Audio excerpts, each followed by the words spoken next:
안녕하세요. 저는 두 딸을 둔 40대 후반의 여자입니다. 자식에게는 아무리 애정을 쏟아도 늘 미안한 게 부모 마음이죠. 저 역시 가진 것 없는 부모라서 사랑하는 아이들을 너무 고생시킨 것은 아닌가 하는 생각으로 오래도록 지내왔어요.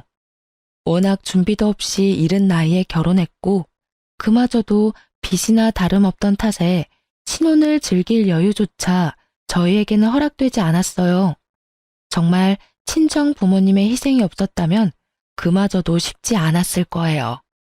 친정엄마가 우리 부부를 물심양면으로 돕겠다고 나서주신 덕에 이악 물고 버틸 수 있었어요. 아이가 생긴 후로는 저를 대신해 다니던 직장까지 정리하고 육아에 전념해 주어서 제가 경력 단절 없이 쭉 직장 생활을 할 수 있었으니까요. 동갑내기인 남편도 첫째가 태어난 후로는 평일에는 공장에서 생산직으로 근무하고 주말에는 일용직으로 막일을 하며 쉼없이 지냈어요. 그리고 밤에는 잠을 줄여가며 공부해 결혼 5년 만에 세무사가 되었답니다. 어디 가서 남편이 세무사라고 말하면 돈 관리 걱정 없겠다. 능력 있고 돈 잘 버는 남편 뒀다. 이렇게 말하곤 하더라고요. 저도 남편이 평생 직업을 얻었다는 것만으로도 앞날이 탄탄대로일 거라 믿었어요. 주변 분들이 많이 축하해 주셨지만 유독 시아버지께서 이 소식에 뛸 듯이 기뻐하셨어요. 아버지, 엄마, 나 이제 공장 일도 막일도 안 해도 돼요. 이제 번듯한 직업이 생겼다고요? 이제 고생 끝이에요, 끝. 장하다 아들아. 너희가 결혼하겠다고 했을 때만 해도 걱정이 앞섰는데 이 애비는 이제 걱정 하나도 없다. 세아가 너도 마음고생 많았다. 이제 행복할 일만 남았구나. 아버님께서 응원해 주신 덕이죠. 남편 몰래 저희를 얼마나 챙겨주셨어요. 감사해요. 정말 너무 감사드려요. 아니다. 부모가 돼서 너희를 더 챙기지 못해 늘 너희 볼 낯이 없었는데 이렇게 기쁜 소식을 전해주니 내가 우리 아들과 며느리에게 감사할 일이지. 그런데 행복한 일이 찾아오면 그에 반한 일도 겪기 마련인 걸까요? 남편이 세무사가 된 지 얼마 안 돼서 그렇게도 건강하시던 시아버지는 갑작스러운 사고를 당해 별세하셨어요. 앞으로는 좋은 일만 있으리라 믿었던 저희의 믿음은 시아버지의 별세와 함께 무너지고 말았죠. 좋은 소리는 다 듣는 남편의 직업은 그저 허울 좋은 한울타리가 되었어요. 시모와 신우의 뒷바라지를 하느라 모아놓은 돈 한 푼 없고 우리 가족이 쓸 생활비도 매번 부족해서 허덕였으니 말이에요.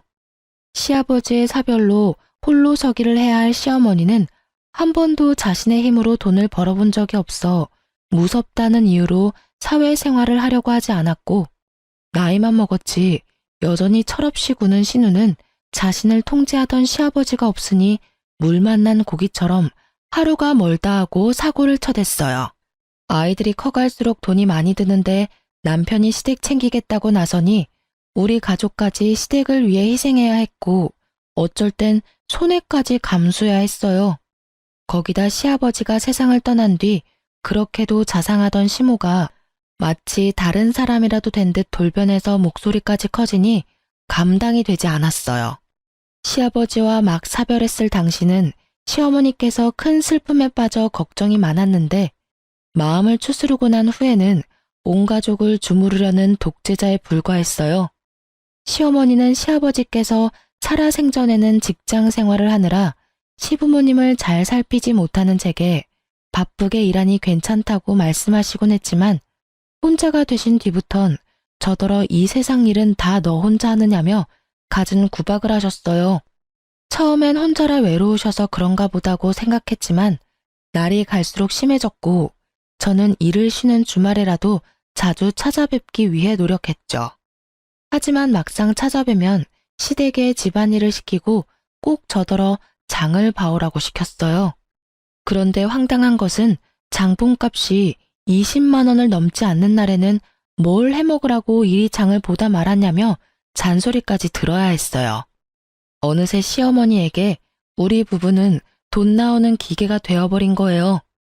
이 문제로 우리 부부는 날이 갈수록 부부싸움의 횟수가 늘었고 그때마다 남편은 자신이 더 노력하겠다는 말뿐이었어요. 그럴수록 저는 화가 쌓여갔고 결국 참지 못하는 상황에까지 이르고 말았어요.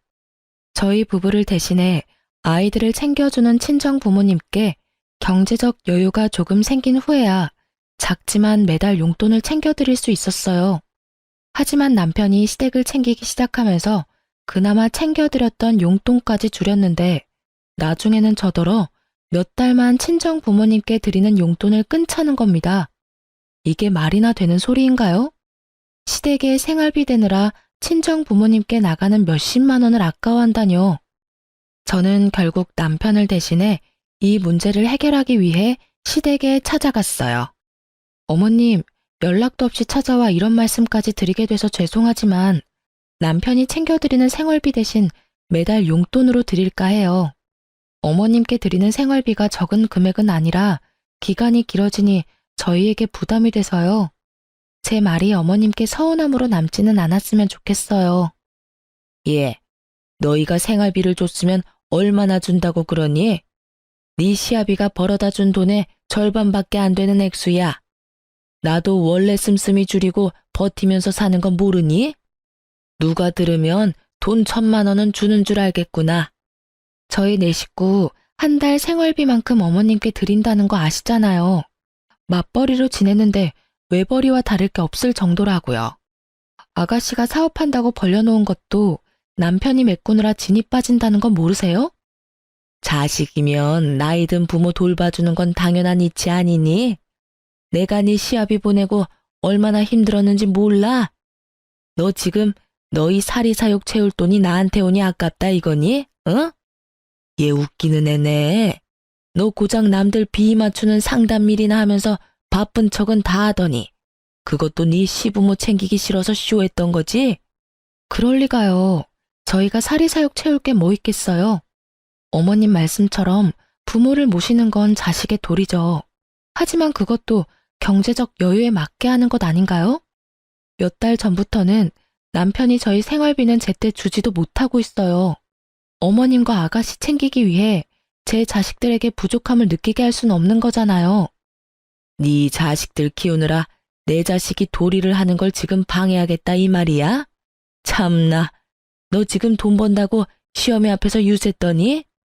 어떻게 손주들 운운하며 없는 척을 해? 되바라진 것. 어차피 너랑 결혼 안 하고 있었으면 아들 버는 돈은 다 우리 위에 쓸 돈이었어. 네가 뭐라고 아들이 나 챙기는 걸 참견해? 어머님 말씀대로 저와 결혼 안 했으면 그랬을지도 모르죠. 그런데 지금은 가정이 있는 가장이잖아요. 이걸 따지는 게 무슨 의미가 있나요?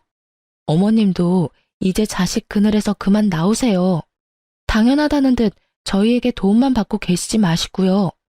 앞으로는 이전에 챙겨드린 생활비 대신 용돈으로 챙겨드릴 테니까 생활비는 이제 어머님과 신우가 해결하면 좋겠어요. 너 내가 우습니?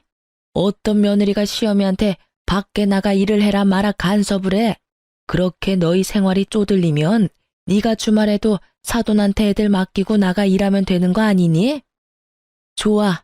네가 주말에도 일하면서 지내는데도 생활이 힘들면 그땐 생활비로 200만 원씩만 보태라. 더는 양보 없다. 그런 줄 알아. 어머님께서 저희 아이들을 돌봐주시는 것도 아닌데 그럴 수는 없죠. 매달 저희 친정 부모님께 드리는 용돈만큼 1원도 차이 없이 드릴게요. 저희도 지금보다 열심히 해서 나중에 부족함 없이 챙겨드릴 수 있도록 할게요. 예. 내가 왜 사돈댁과 같은 액수의 돈을 받아야 하니? 내 아들이 너보다 돈을 더 잘 버는데. 그리고 애들 사교육비로 나가는 돈만 100만 원은 된다고 들었다. 애들이 뭘 안다고 그 큰 돈을 써? 이참에 애들 학원을 끊어라. 그리고 그 돈을 네가 주려는 용돈에 얹어서 주렴. 그럼 이렇게 말싸움 안 해도 되고 얼마나 좋니? 머리 조금 굴리면 될 일을 왜 무식하게 구는지 원. 아무리 그래도 친할머니라는 사람이 애들에게 나가는 돈까지 탐내다니. 이건 이해의 범위를 넘어섰다는 생각밖엔 들지 않더라고요. 저는 시어머니의 말에 너무 기가 차고 분노가 치밀어 올라 부양가족인 신우더러 정신 차리고 직장을 알아보게 하면 되지 않느냐고 버럭 소리를 쳤어요. 시어머니도 눈이 뒤집혀서는 신우 앞길을 막으려고 한다며 맏며느리가 시어미한테 주는 돈을 아까워하는 게 맞냐고 노발대발하며 제 머리채까지 잡았어요. 쇼핑을 다녀왔는지 백화점 쇼핑백을 양손 가득 들고 귀가한 신우가 저와 시어머니를 말려 간신히 육탄전을 멈췄네요. 하지만 떡하니 찍힌 값비싼 명품 쇼핑백을 보니 개처럼 쓰는 집안 뒷바라지나 하려고 정승처럼 벌었나 하는 생각에 억울함이 밀려왔어요. 제 고생이 다 남의 식구를 위해 한 것만 같았거든요. 그날 밤 제가 시댁에 다녀왔다는 사실을 알게 된 남편은 어떻게 자기 가족들에게 무례하게 굴 수 있냐며 장남이 집안을 책임져야 하는 거 아니겠냐고 끝까지 저를 설득하려 들었어요. 내가 더 열심히 하겠다고 얘기했잖아. 부부 사이에 그런 믿음도 없이 냅다 우리 집에 찾아가서 그렇게 말하면 누가 좋겠어? 내가 장모님께 드리는 용돈을 평생 끈차는 것도 아니고 몇 달인데 그게 우리 엄마를 찾아가서 따질 정도로 큰일도 아니잖아. 뭐? 큰일이 아니야? 당신은 당신 낳아준 부모만 중요해? 막말로 지금 상황에선 당신네 집안이 짐처럼 느껴지기밖에 더하냐고. 어머님께서 우리 애들을 하루라도 봐준 적이 있어? 매번 말로만 고생한다고 하셨지 우릴 위해 뭐 하나 신경 써주신 적 있냐고. 내가 한두 달도 아니고 언제까지 당신 이러는 걸 보고만 있어야 하는데. 아버지 떠나시고 엄마 힘들어하는 걸 같이 봐놓고도 넌 어떻게 이리도 매정하냐? 장모님이 혼자가 돼도 이럴 수 있어? 적어도 당신처럼 미련하게 굴진 않겠지. 엄마가 어머님처럼 자식 그늘에 숨어만 있으려 하지도 않으실 거고. 우리 애들 앞으로 나가는 돈을 아껴서 주라는 할머니가 어딨어? 나 이제 더는 잠자코 못 있어. 우리 코가 석자야. 제발 정신 좀 차려. 여보, 힘든 건 나도 너무 잘 알아. 하지만 내 가족도 이해 좀 해주라. 당신이 가장이자 장남이라고 생각해봐. 나라고 편하겠어? 매일이 전쟁이야. 당신만이라도 좀 내 편에 서서 이해해줘야 나도 숨 좀 쉬지. 당신까지 이렇게 몰아붙이면 나는 어떡하냐? 어? 남편은 역시나 본인이 장남으로서 최대한 역할을 해야겠다며 고집을 부렸어요. 자기도 매일 힘들게 버티는 거라며 아내인 제가 힘이 되어줘야 하는 것 아니냐는 남편에게 제가 무슨 말을 더 하겠어요. 저는 제가 번 돈은 절대 시댁에 쓰이지 않는 것을 약속받고 매달 드리는 생활비도 100만 원만 드리는 걸로 남편과 이야기를 끝냈어요. 그리고 얼마 뒤 남편이 보낸 생활비가 줄어든 것을 본 시어머니는 그 돈으로 어떻게 살라는 거냐며 난리를 쳤어요. 적어도 200만 원은 줘야 빠듯하게라도 둘이 먹고 살지 않겠냐면서 남편에게 우는 소리까지 하더라고요. 남편은 그런 시어머니의 모습에 안절부절 못했지만 저는 절대 굽히지 않았어요.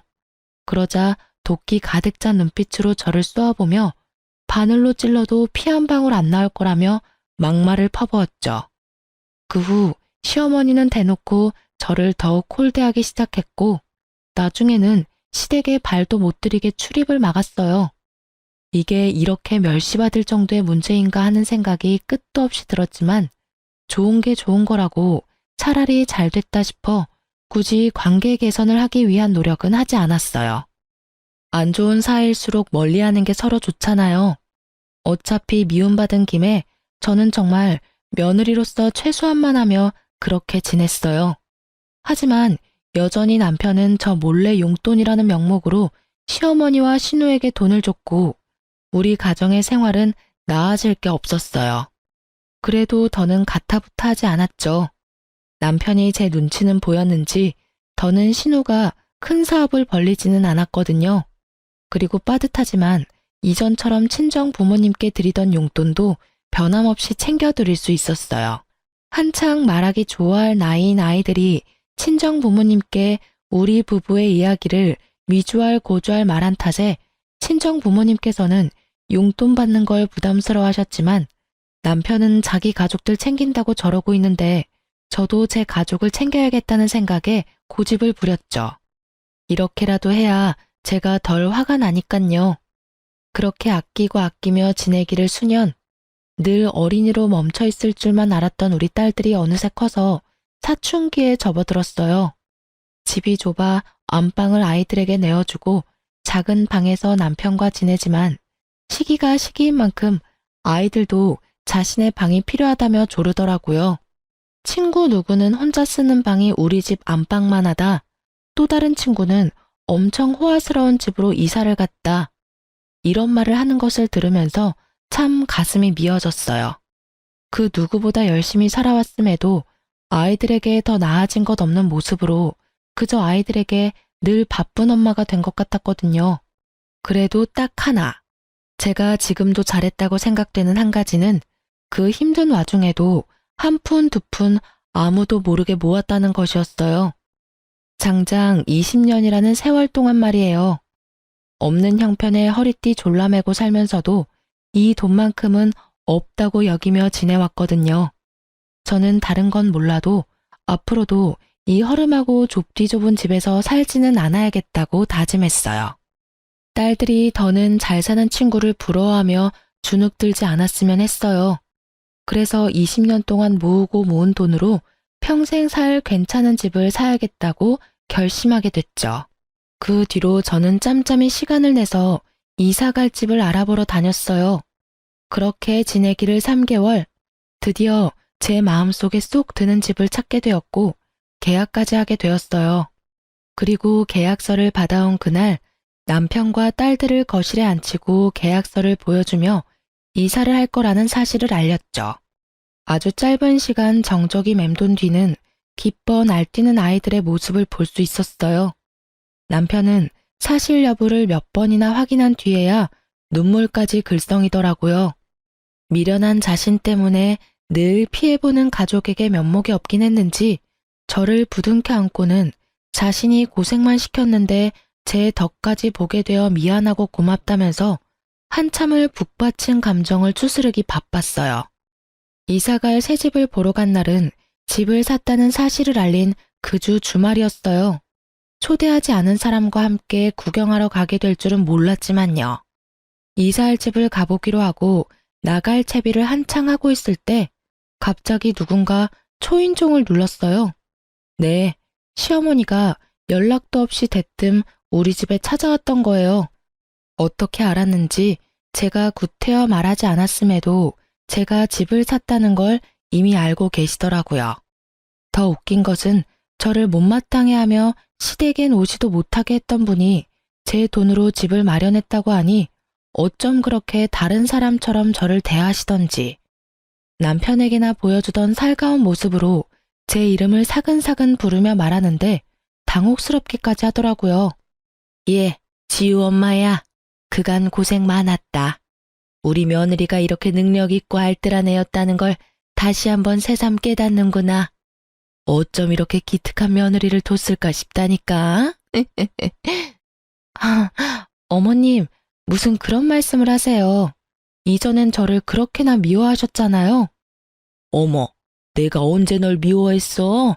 그냥 시댁을 챙기는 게 부담스럽다는 말에 내가 상처를 조금 받아서 서운했던 거지. 내가 섭섭한 마음에 내게 모나게 굴었던 점은 마음에 담아두지 말렴.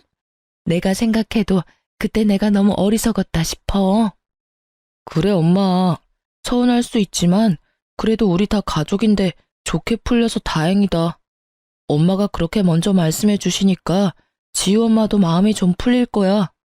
우리 가족 화목한 분위기 너무 좋다. 이사 가려니까 가족 사이도 더 돈독해지려나 봐. 먼저 그렇게 말씀해 주시니 제가 몸둘 바를 모르겠네요. 그래도 용기 내서 좋은 말씀도 해주시고. 앞으로는 모나게 굴지 않으마. 내가 더 성숙하게 대했어야 했는데 그러지 못했어. 앞으로는 딸처럼 여기며 지내마. 너도 안 좋은 감정이 남아있다면 풀었으면 좋겠구나. 다 늙어서 나 챙길 건 우리 며느리랑 장남밖에 더 있겠니? 너희 부부가 노후를 보낼 소중한 공간이니 내가 꼭 한번 가보고 싶어서 이렇게 왔는데 불편해하지 않았으면 하구나. 그럼 어서 더 늦기 전에 출발하는 게 어떻겠니? 마음 같아서는 이 가식덩어리인 시어머니를 당장이라도 함께 갈 수 없으니 그만 돌아가시라고 말하고 싶었지만 이렇게까지 굽히는 모습에 꾹 참았어요. 저도 괜히 아이들 앞에서 시어머니에게 못되게 굴 수도 없었고요. 함께 저희 차로 새로 이사갈 집을 향해 가는데 차에서도 내내 우리 부부의 칭찬을 늘어놓기 바빴어요. 남편과 제가 궁합이 잘 맞아서 이렇게까지 성공할 수 있었다느니 제가 능력이 없다 했지만 실은 남편보다 훨씬 대단하다느니 그렇게 무시할 때는 언제고 이제 와서 왜 저러나 싶으면서도 나쁘게 말하지 않는 게 다행인 건가 싶기도 하더라고요. 그렇게 속에도 없는 제 칭찬을 늘어놓는 시어머니의 말을 듣다 보니 새 집에 도착했어요. 시어머니는 애들보다도 더 떨린다고 요란법석을 떨었어요. 하지만 좋은 게 좋은 거라고 결혼 20년 만에 처음으로 저희 부부가 이사하는 거니 시어머니도 기대가 되나 보다 하고 넘겼어요.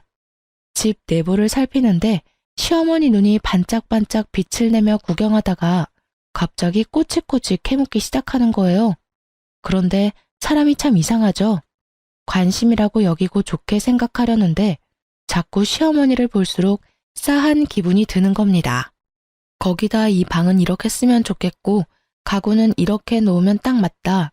저 방은 드레스룸으로 딱이다며 방마다 쓰임을 정하듯 말하면서 발코니까지 샅샅이 보더라고요. 오죽하면 둘째 딸이 시어머니에게 누가 보면 할머니가 이사 오는 줄 알겠다. 할머니도 우리가 이사하는 게 그렇게 좋아? 라고 물어볼 정도였죠. 그 말을 들은 시어머니는 들뜨는 걸 어쩌겠냐며 호탕하게 웃으셨어요. 실로 새 집을 보고 돌아온 이후 큰 사건 없이 평안한 일상을 보냈어요. 시어머니가 저를 대하는 태도까지 시아버지가 살아계실 때처럼 살가워지더라고요. 그래서 집 구경을 갔던 날 느꼈던 그 불안한 기분은 틀어진 관계에서 비롯된 제 착각이었나 싶더라고요. 지금 생각해보면 착각이길 바랬나 싶네요. 남편과 시어머니가 더 이상 제 가정에 피해를 주지 않으니 점점 제 마음도 풀려갔죠. 온 가족이 이삿날만을 고대하며 그렇게 행복한 마음으로 지냈어요. 뒤에서 시어머니가 어떤 작당 모의를 하는 줄도 모른 채 이제야 모든 게 잘 풀리는 것 같다고 바보 같은 생각까지 하면서요. 그러나 어김없이 우리 가족의 이사 당일 문제가 터지고 말았습니다. 한 집에서 20년을 사니 어찌나 짐이 많던지 이삿짐 센터에 사다리차까지 부른 대이사였어요. 그래서 이른 아침부터 준비해 일찍이 짐을 옮겨 차에 싣고 새 집으로 향했죠. 도착해서는 저와 남편이 본격적인 이사를 위해 현관문을 열어두려고 불이 나게 새 집으로 올라갔어요. 그러곤 들뜬 마음으로 현관 도어락을 누르는데 무슨 일인지 자꾸 틀렸다는 소리만 날 뿐 문이 열리지 않는 거예요. 남편과 저는 당황스러움을 감추지 못했어요. 저번 집 구경을 왔을 때 우리 가족만 알 수 있도록 비밀번호를 바꾸고 여러 차례 확인까지 했기 때문에 부동산에 물어볼 수 없는 노릇이었거든요. 남편과 제가 번갈아 해보았지만 굳게 닫힌 문은 열리지 않았고 5번 정도 틀리니 처음 듣는 소리가 한참을 울리다 멈췄어요. 그런데 그 소리가 멈추고 5분쯤 흘렀을까요? 절대 열리지 않던 현관이 안에 있는 누군가에 의해 맥없이 열렸고 곧 집에서 나온 사람을 보고 저는 기함했어요. 마치 자기 집인 듯 누가 이렇게 시끄럽게 하냐며 성이 잔뜩 난 목소리를 하며 나온 사람은 바로 신우이였죠. 그렇게 뻔뻔하게 우리 집에서 나와서는 한다는 말이 가관이었어요. 누가 아침부터 이렇게 시끄럽게 굴어? 뭐야, 오빠랑 새언니네? 이른 아침부터 무슨 일이에요? 남의 집 도어락은 왜 그렇게 눌러대서 사람 잠을 다 깨워요? 아가씨가 왜 내 집에서 나와요? 이게 다 어떻게 된 일이에요? 도대체 어떻게? 누가 보면 진짜 언니네 집인 줄 알겠네. 상황 파악이 안 되나 본데 지금 내 집에 쳐들어오려는 모양새인 거 모르겠어요? 그게 무슨 소리야? 분명 엄마도 우리가 이사올 새 집이라고 같이 구경까지 왔었는데 너 지금 이게 뭐 하는 짓이야? 어떻게 이렇게 앙큼한 짓까지 하실 수 있지?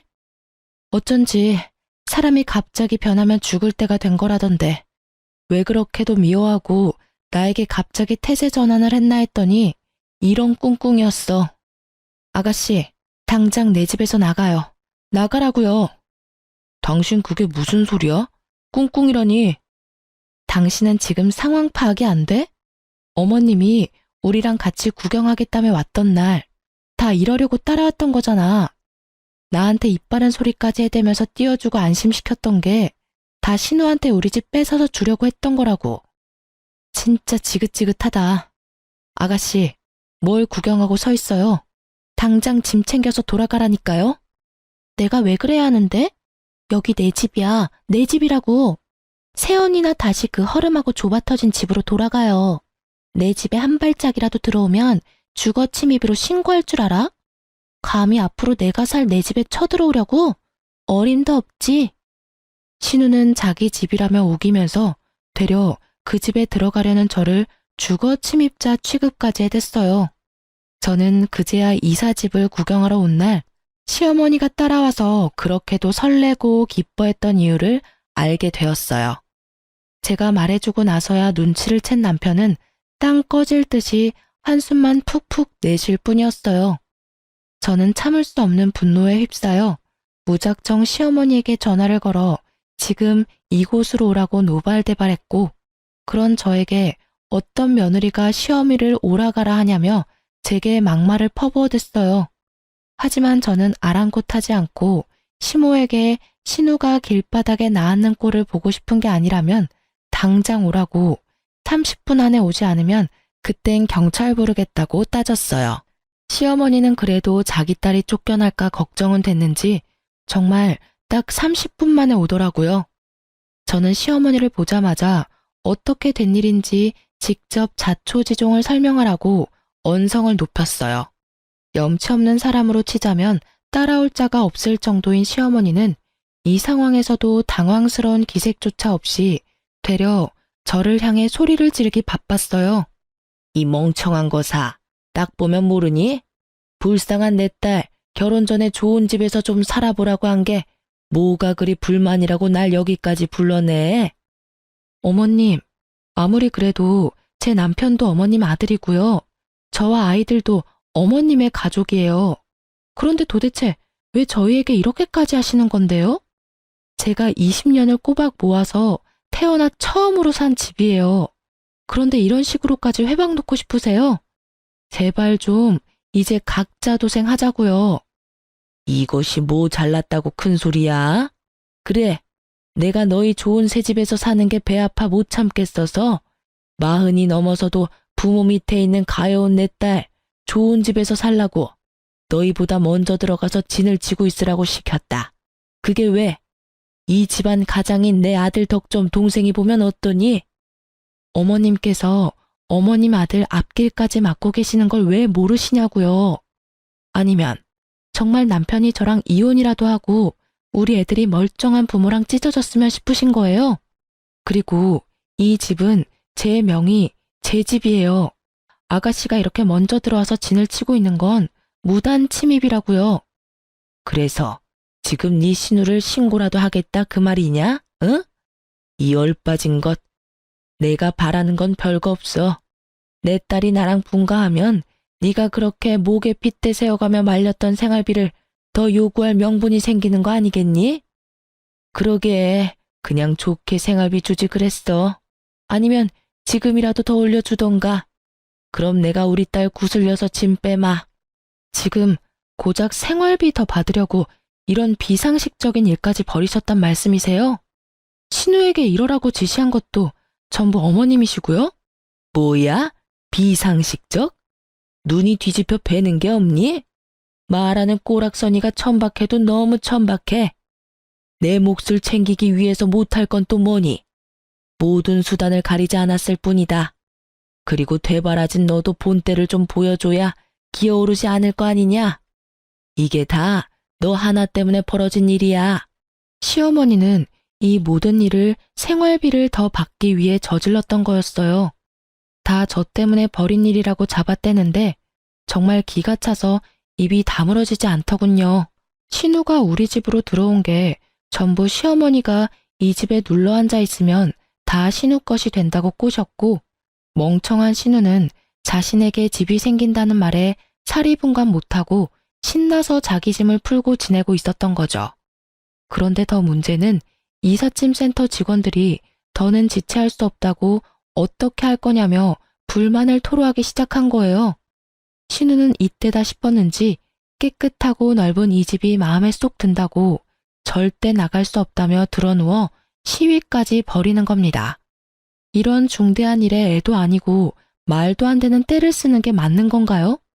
저는 하는 수 없이 이삿짐 센터에 양해를 구하고 다음 날로 이사를 미룬 뒤 직원들을 돌려보냈어요. 그리고 시어머니와 신우에게는 내일 짐 풀기로 했으니 오늘 중에 당장 이 집에 있는 신우의 짐을 전부 빼서 시댁에 다시 가져다 놓으라고 엄포를 놓았죠. 하지만 저를 우습게 하는 시모와 신우는 제 말에 콧방귀 끼며 안 빼면 어쩔 거냐고 비아냥대기까지 했어요. 정말 머리가 지끈거리고 심장이 터질 것처럼 화가 치솟았는데 더욱 저를 미치게 만드는 건 이 상황에서도 여전히 큰 소리 한번 제대로 못 치고 입을 꾹 다물고 있는 남편의 모습이었어요. 내가 이런 꼴이나 보자고 이런 정신 빠진 시댁을 가족이라고 뒀나. 부당한 대우에도 부모라고 입 한 번 뻥긋하지 못하는 덜 떨어진 남편을 앞으로 뭘 믿고 살아야 하나 하는 생각들이 물밀듯 밀려왔는데 하필 그때 눈치 없이 떠든 신우의 혼잣말이 제 귓속에 꽂혔어요. 남 비위나 맞추며 굽신대는 일하면서 번 돈으로 집 마련한 게 뭐 자랑이라고 나더러 나가라 말아야? 자기가 내 오빠 아니면 능력 있는 남자를 만날 수나 있는 줄 아나. 우리 오빠가 세무사가 됐으니까 푼돈이라도 한 푼 두 푼 모아서 이 집 산 거면서 원래 없이 살았으니까 주제에 맞게 그 집에서 쭉 살지 무슨 이사를 하겠다고. 저는 신우의 말에 머리보다 몸이 먼저 움직여 신우의 머리채를 잡고 말았어요. 결국 신우와 시모를 상대로 몸싸움까지 벌이게 되었고 남편과 딸들까지 나서서 간신히 멈췄지만 제 분은 풀리지 않았어요. 저는 더는 말 섞고 싶지도 않고 한 공간에 함께 있고 싶지 않으니 당장 신우 짐을 싹 가지고 이 집에서 썩 꺼지라고 소리쳤어요. 그러고는 짐 빼기 전까지 한 발짝도 움직이지 않겠다고 마음먹었어요. 하지만 신우와 시어머니는 제 말을 들은 척도 하지 않고 괜한 힘만 빼서 허기가 진다며 식사하러 가버렸죠. 제가 어쩌지 못할 거라고 생각했던 거예요. 저는 남편에게 아이들 먼저 친정에 데려다 주라고 시켜놓고 혼자 남은 틈을 타 신우의 짐을 모조리 쓰레기장에 가져다 버리고 업체를 불러 현관까지 다 뜯어 고쳤어요. 뭘 하다 왔는지 해질녘해야 신우와 시어머니가 돌아왔어요. 하지만 바뀐 도어락 덕에 집 안으로 발도 들이지 못한 채 한참을 복도에서 난리만 치다 다음 날 다시 올 테니 두고 보라고 소리친 뒤 돌아갔어요. 저는 미리 이삿짐 센터에 다음 날 짐 옮기는 것을 일찍 했으면 한다고 부탁했고 다행히 우리 때문에 꼬인 일정이 있었다며 이삿짐 센터에서도 흔쾌히 수락해줘서 다음 날 시댁 식구들이 쳐들어오기 전에 이사를 모두 마칠 수 있었어요. 남편 짐은 고스란히 시댁으로 다시 보냈는데 그때 잠에서 깼는지 남편이 제게 연락해 이게 어떻게 된 일이냐고 연락이 오더라고요. 저는 내 집에는 당신을 포함해 당신의 가족들은 한 발짝도 들일 수 없으니 그런 줄 알라고 말한 뒤 전화를 끊어버렸죠. 그제야 남편은 위기감을 느꼈는지 세수도 안 한 얼굴로 찾아와서는 제게 잘못했다고 싹싹 빌었어요. 여보, 당신 왜 이래? 문 좀 열어봐. 우리 대화로 풀자, 응? 내가 잘못했어. 내가 당신의 편에 섰어야 하는데 미안해. 앞으로는 절대 이런 일 없도록 내가 잘 처신할게. 제발 얼굴 보고 이야기해. 애들 올 시간 됐으니까 돌아가. 애들한테 이런 추접스러운 모습 보이고 싶은 거 아니면. 그리고 우리 부부는 어제부로 끝이니까 그런 줄 알아. 대화는 내가 아니라 너희 가족이랑 실컷 하면서 살고. 끝이라니 그게 다 무슨 소리야. 지금 이혼이라도 하자는 말이야? 절대 안 돼. 절대. 당신이 많이 화가 나서 욱하는 감정에 이러는 거잖아. 진심 아니라는 거 다 알아. 그럼 내가 내일 다시 올게. 그때까지 마음 다독이고 나서 찬찬히 대화하자. 내일도 모레도 쭉 당신 낯짝은 이제 꼴도 보기 싫으니까 내 집에 찾아올 생각하지 마. 내 진심을 곡해하지도 마. 나 이제 당신이랑 부부로 살기 싫어. 당신 가족들 때문만 아니라 당신한테 질려. 이혼해. 화가 나서 마음에도 없는 말을 하는 거라며 부정하는 남편이 왜 이리도 멍청하게만 보이던지. 매사에 어물쩍하게 시댁 식구와 우리 가족 사이에서 저울질하던 남편이 꼴도 보기 싫어서 문도 안 열어준 채 인터폰으로 이혼 선언을 해버렸어요. 남편은 이혼하자는 말을 듣고는 울먹거리면서 안 된다고 애원하는데 이미 정이 떨어져 버린 후라 그런지 그 모습조차 소름 끼치더라고요. 저는 그런 남편에게 더는 내 남은 인생에 당신과 시댁은 끼워놓고 싶지 않다고 말했죠. 그런데 남편은 이 말을 듣고 갑자기 돌변해서는 현관을 미친 듯이 두드리며 소리쳤어요. 자식 생각은 안 하고 자기 인생만 생각하는 주제에 뭘 잘났다고 이혼을 입에 올려? 여유 생기니까 나를 짐짝 취급하는 거 아니야? 그래서 내치는 거 아니냐고. 당신만 20년을 고생하면서 살았어? 나도 당신 눈치 보랴 엄마 눈치 보랴 마음 편할 날 없이 아등바등 살아왔잖아. 그런데 이제 와서 뭐라고? 다 이러려고 그렇게 이악 물고 내 동생 내쫓은 거지? 문 열어. 문 열라고. 이제 당신 마음대로 생각해 그럼. 내 집에 무단으로 침입해서 짐까지 풀고 지낸 건 당신 동생이야. 난 내 집을 찾을 권리가 있는 거고. 내가 이런 수모를 겪으면서 언제까지 당신 가족들을 참아줘야 하는데? 남편인 당신도 아무것도 안 하고 방관이나 하고 있는데 내가 뭐하러 당신과 부부관계를 이어가고 남보다도 못한 당신 엄마랑 동생을 가족으로 여기며 살아야 하느냐고. 나도 이제부턴 내 아이들, 내 부모만 챙기면서 살 거야. 네가 혼자 네 부모한테 효도한답시고 우리 힘들게 할 때 나는 차마 내 부모님한테 못했던 효도 나도 이제부터라도 하면서 살 거라고. 그러니까 이혼해. 이혼하자고 제발. 그럼 너도 내가 내 부모 챙길 때 네 부모 챙기지 그랬어. 왜 다 내 탓을 하려고 드는 건데? 네가 못한 건 네 탓이지 내 탓이 아니야. 우리 애들 때문에라도 이혼은 절대 안 돼. 이왕 이렇게 된 거 며칠 애들이랑 시간 보내면서 잠시 생각 정리하고 다시 대화해. 남편은 성이란 성은 다 내놓고 이혼은 안 된다며 인심 쓰듯 생각 정리할 시간을 주겠다고 말하곤 돌아갔어요. 하지만 저는 아랑곳하지 않고 아이들에게 이혼에 관한 설명한 후 동의를 얻고 곧장 이혼 소장을 날렸습니다. 그런데 얼마 후 이혼 소장을 본 시어머니가 남편보다도 먼저 제 집에 찾아와서는 깽판을 쳤어요. 여태 내 아들 개고생은 다 시켜놓고 뭐? 이혼? 돈 걱정 끝나니까 내 아들을 버리겠다 이거냐? 뭐 이런 게 다 있어?